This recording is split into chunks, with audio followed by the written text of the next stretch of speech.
अस्ति स्वतुर्मीकरागविगलत्कल्पप्रसूनावृतं वस्तु प्रस्तुतवेणुनादलहरी निर्वाणनिर्व्याकुलं स्रस्तनिबद्धनिर्विलसत् गोपी सहस्रावृतं हस्तन्यस्तनतापवर्गमखिलो किशोराब्धि श्रीविभूषितकरा नवनीरदाभा पीताम्बराधरणबिम्बफलादरोष्ठा पूर्णेन्दुसुन्दरमुखादरविन्दनेत्रा कृष्णात् परं किमपि तत्त्वमहं न जाने नाथसमारम्भात् श्रीज्ञानराजमध्यमात् अस्मदाचार्यपर्यन्तां वन्दे गुरुपरम्पराम्। श्री भगवान परमात्मा श्री महाराज जगतगुरु तुकाराम महाराज शांति और अमृतनाथ महाराज आदि गुरु श्री शंकराचार्य इत्यादि सब संतों के अलौकिक हेतु की अकारण परमेश्वर कृपा से श्रीमद् भागवत के एकादश स्कंद के 13वें अध्याय का हम लोग विचार कर रहे थे। इसमें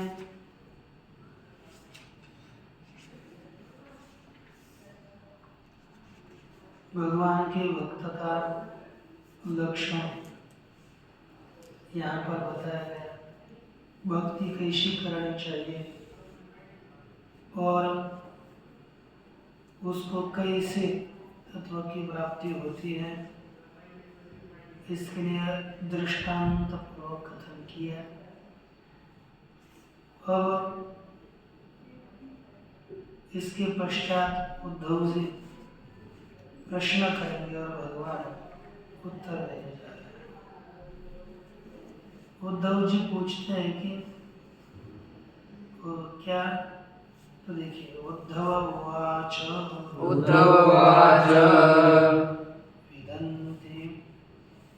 विदन्ति प्रायेण विषयान् परमात्मनां तथापि मुञ्जते कृष्ण कथं स्वखरार्जवत्। देखिए प्रश्न उद्धव जी ने किया कि हे भगवान, मर्त्याः प्रायेण परमापदां विषयान् विदन्ति। मर्त्या, हे कृष्ण, मर्त्य अर्थात मनुष्य, करिष्यति भक्तानां वदन्ति हे कृष्ण। मर्त्य अर्थात मरने वाले मनुष्य प्रायः करके परमापदां विषयान् विदन्ति। यह विषयान् परमापदां विदन्ति, विषयों को परम आपदा समझते हैं। सबसे बड़ा आपदा अर्थात दुखों का परम आपदां परम पदम है ना, पदम आपदा, आपदा पदम, आपत्ति का स्थान विषयों को समझते हैं। क्योंकि हमने विषयों का स्वीकार किया तो आपत्ति प्राप्त होगी, संकट प्राप्त होंगे ही होंगे, इसमें कोई दो राय नहीं है। दुख मिलेगा। तथापि ऐसा होने पर भी स्वखराजवत कथम तत्स्वयं भोक्ते,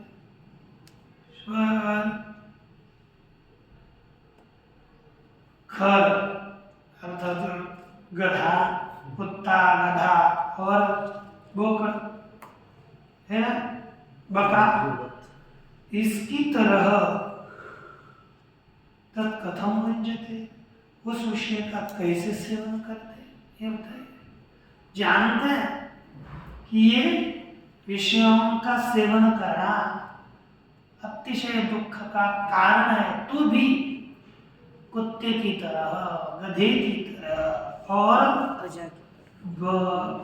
बकरे की तरह ये विषयों का क्यों सेवन करते, बताओ कैसे करते? इस तरह से संदेह किया है। टीका में देखिए, ननु नियतेन्द्रियतया सात्विक सेवया सेवायाम यान अस्ति पुरुषार्थ, नियंत्रित इंद्रिय वाला होने से, नियंत्रित इंद्रिय रूप से सात्विक सेवा में इतना पुरुषार्थ है, इतना पुरुषार्थ है। तथापि राजसा, जो राजसी लोग है, क्यों राजसादीन विषयान् दुःखमिति, राजस इत्यादि विषयों को दुख प्राप्त है। जानन्तोपि कथम सेवन्ते,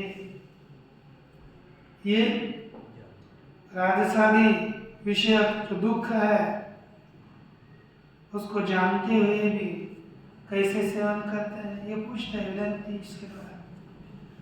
पदम का अर्थ क्या? स्थानम, आपत्ति का स्थान। श्वानो यथा भर्त्स्यमानापि, भर्त्स्यमानो कुत्ते की खाना निंदा करेंगे, भर्त्सना करेंगे, है कि नहीं? होता है ना श्वान, श्वानो श्वान बहुवचन होगा। खराया का पद्भ्याम ताड्यमानापि, गधों को पैरों से मारते भी तो भी, है ना? खरी मन धावन था, है ना? खरी गधी लात के द्वारा मारती है उसका, तो उसके पीछे पीछे ही दौड़ता है। अजायदा निर्लज्जा हंतुम हानिता भी, जैसे बकरे होते हैं, उसको मारने के लिए लाया, अब आधे घंटे बाद मारेंगे तो भी ये विषयों के सेवन के लिए ही दौड़ता रहता है कि नहीं? उसी तरह यहाँ पर ये लोग उन्हीं कुत्ते गधे और बकरे की तरह ये ऊपर आगे आगे दृष्टांत है। कुत्ते का तो समय होता है, गधे का भी होगा, लेकिन बकरे का कोई समय नहीं, यानी इतना और काम ही होता है। उसी तरह ये मनुष्य विषयों को दुख रूप जानते हुए भी क्यों उनका ही सेवन करते हैं, इस तरह से यह उद्धव जी ने संदेह किया है। अब संदेह के पश्चात देखिए आगे भगवान परमात्मा क्या उत्तर देते हैं। श्री भगवान वाच, श्री भगवान वाच, अहमित्यन्यथा बुद्धि, अहमित्यन्यथा बुद्धि, प्रमत्तस्य यथा हृदि, प्रमत्तस्य यथा हृदि, उत्सर्पतिरजो घोरम्, उत्सर्पतिरजो घोरम्, ततो वैकारिकं मनः, ततो वैकारिकं मनः, उत्सर्पति ततो उत्सर्पतिरजो घोरम्, ततो वैकारिकं मनः, उत्सर्पतिरजो घोरम्, ततो वैकारिकं मनः। देखिए कहते कि अहम इति अन्यथा बुद्धि प्रमत्तस्य यथा प्रमत्तस्य हृदि, अहम इति अन्यथा बुद्धि उद्भव उत्सर्पति भवति। जैसे प्रमादी पुरुष को अर्थात स्वरूप ज्ञान से रहित पुरुष को अहम देह में मैं इस प्रकार से अन्यथा बुद्धि होती है, मैं अर्थात विपरीत बुद्धि होती है देह में। और वो ये लिखा था उपसर्पति, जैसे प्रमादी पुरुष की हृदय के विषय में अन्यथा बुद्धि होती है कि नहीं? अन्यथा बुद्धि हो गई, अगर उत्सर्ग माने उत्पन्न होती है। रजो घोरम ततो वैकारिक मनः।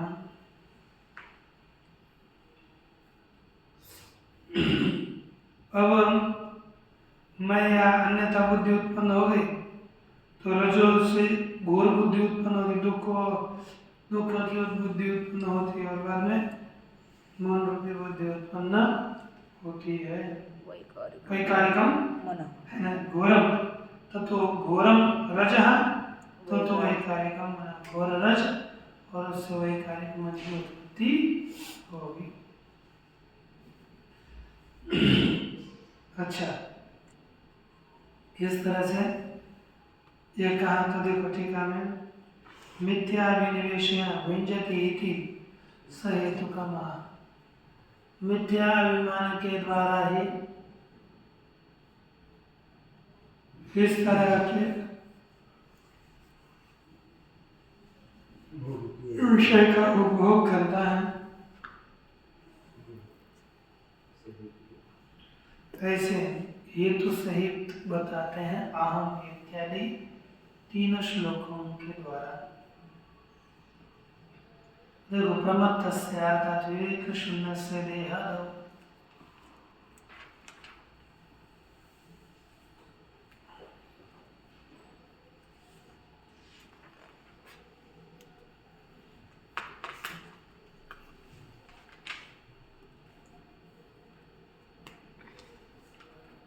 अहम इति मिथ्या बुद्धि है कि नहीं? विवेक शून्य पुरुष के देह इत्यादि में अहम ऐसी मिथ्या बुद्धि होती है। कहाँ होती है? एक स्थान बता रहा है, हृदय में होती है। उत्सर्पति तत्व बुद्धिश्च वैकारिकम सत्व प्रधान होती है। उससे अतिरिक्त वैकारिक सत्वगुण प्रधान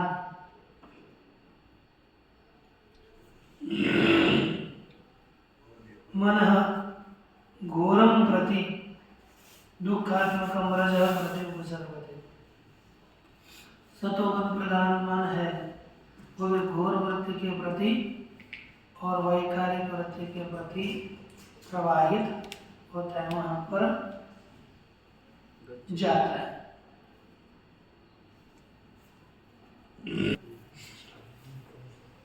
घोरम दुखात्मक रज वो मन के प्रति जाता है, अर्थात मनोव्याप्नोति इत्यर्थ है। सत्व प्रधान मन है तो भी उस मन को घोर दुखात्मक रजोगुण व्याप्त कर लेता है। कब? जब हमारे हृदय में अहंकार की बुद्धि होती है, तत्पश्चात वह कार्य में संलग्न है। और 2 श्लोक देखने हैं हमको, देखो रजोयुक्तस्य मनसः संकल्पस्य विकल्पकः ततः कामो गुणध्यानात् दुस्सस्याद्दुहि दुर्मतेः रजोयुक्तस्य मनसः संकल्प सविकल्पक रजो हे दुर्मते है। ये जो दुर्मति है देहाभिमान वाला पुरुष है ना, दुष्टा बुद्धि गुण से देह में अभिमान है जिसका, ऐसी बुद्धि दुर्मति है। तो उस दुष्ट बुद्धि वाले पुरुष के रजोयुक्त मनसा रजोगुण से युक्त मन का जो सविकल्पक संकल्प है, ततः काम, उससे काम की उत्पत्ति होती है ना। गुण ध्यानात्, और उस विषय के गुण का सौभाग्यगत सौंदर्य आदि माधुर्य आदि उसके गुण के चिंतन से दुस्साहस आदि वह सहन करने के लिए कठिन हो जाते हैं। दुस्सह वह काम भी क्या हो जाता है, दुस्सह सहन करने के लिए कठिन होता है। इदम एव है ना, इदम एवं एवं एवं एवं इदम एवं इदम एवं भोग्यम इति सविकल्प संशय संकल्प, यह इस प्रकार है, यह इस प्रकार भोग्य है, इस प्रकार का सविकल्पक संकल्प जब होता है ततश्च अवरूपम अवभावयति गुणाभिध्यानात् दुर्धर काम से अहोभाव हमारा क्या रूप सुंदर है, अभाव कितना दिखने के लिए सुंदर है। इस तरह से गुणों का चिंतन है ना, गुणों के अभिध्यान से चिंतन से दुर्धर काम से धारण करने के लिए कठिन है, ऐसा काम प्रकट होता है। ये काम की उत्पत्ति बताई। रजोगुणे कामासक्ति है कि नहीं, झाली दुष्ट वासना दुर्मति कामावाचो निचित्ति आने का स्फूर्ति आया।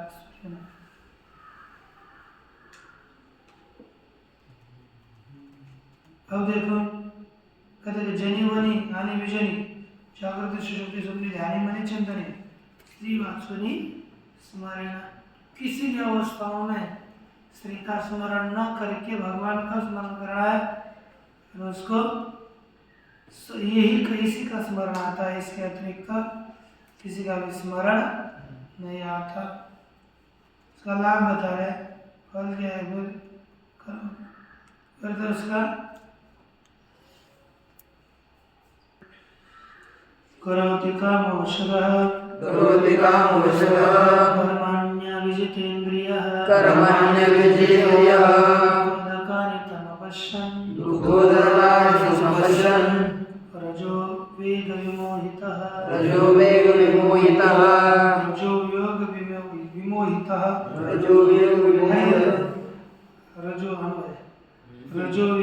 विमोहितः कामवशः दुःखोदकानि संपश्यन्, है ना, अविजितेन्द्रिय कामवशः अविजितेन्द्रियः कर्माणि समपश्यन्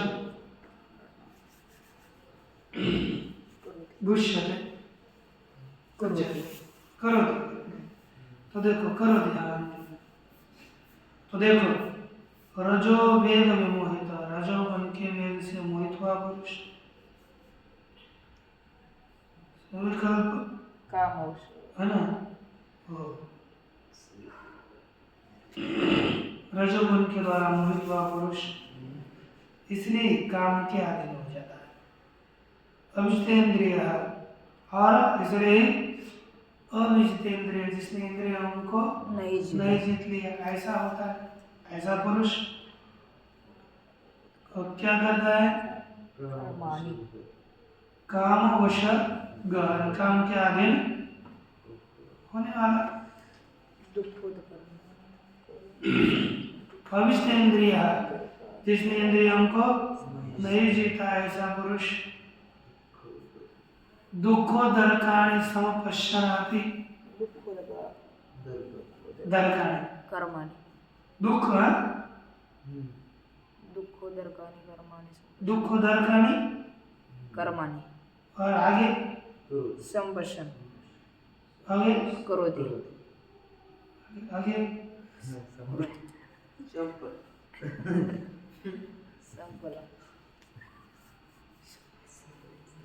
है ना, दुःखोदकानि कर्माणि, करने दुःखोदक है, कर्म यहाँ पर नहीं ना, दुख वाले अर्थात दुख फल वाले कर्मों को करते हुए है ना, उसको करता है। दुःख पश्चात दुःखोदर कार्य कर्माणे पश्चात भी करोति एव, दुःख देने वाले कर्मों को देखकर भी काम करता है। देखिए ठीक है,